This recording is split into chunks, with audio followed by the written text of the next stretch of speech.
Hello friends, आज 2 मई है। Addict Sunil. आज का जीएफटी का टॉपिक है शायद ऐसा हो सकता। सब बातों में एक बात सबसे ज़्यादा महत्वपूर्ण है जो सुधार में हमें पराजित कर सकती है, और वह यह है कि हमारी आध्यात्मिक सिद्धांतों के प्रति उपेक्षा या असहनशीलता का रवैया। बेसिक टेस्ट पृष्ठ 18। इस कार्यक्रम को रेखांकित करने वाले आध्यात्मिक सिद्धांतों को स्वीकारने में हमें शुरू में एनए में आने पर अत्यधिक कठिनाई हुई, और यह कठिनाई बेवजह भी नहीं थी। हमने अपने एडिक्शन को जितना ही नियंत्रित करने का प्रयास किया, उतना ही हमने अपने को शक्तिहीन महसूस किया। जब भी कोई हमें भावी जीवन की उम्मीदें दिखाता था, हम एकदम क्रोधावेश में आ जाते थे और हताश हो जाते थे, क्योंकि हम अपनी हालत से पूरी तरह बावफा थे।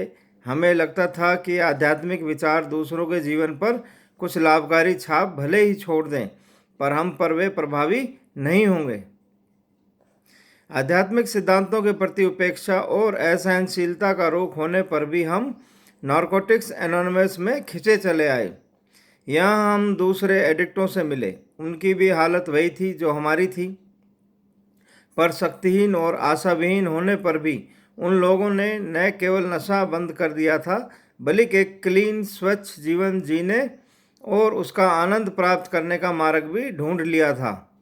उन्होंने उन तमाम आध्यात्मिक सिद्धांतों की ओर इशारा किया जिनकी वजह से वे यह नई सुधार की जिंदगी जीने लगे थे।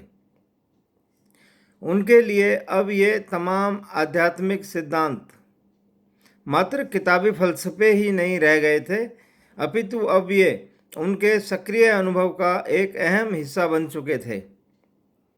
सही है कि आरंभ में हमारा संकालू होना स्वाभाविक और वाजिब था, पर एनए के तमाम दूसरे सदस्यों द्वारा इन आध्यात्मिक सिद्धांतों के बारे में सुनने समझने पर हमें एहसास होने लगा कि वाकई ये कारगर सिद्ध होते हैं। एक बार ऐसा मानने पर यह जरूरी नहीं कि हम हर उस आध्यात्मिक विचार को ग्रहण ही करें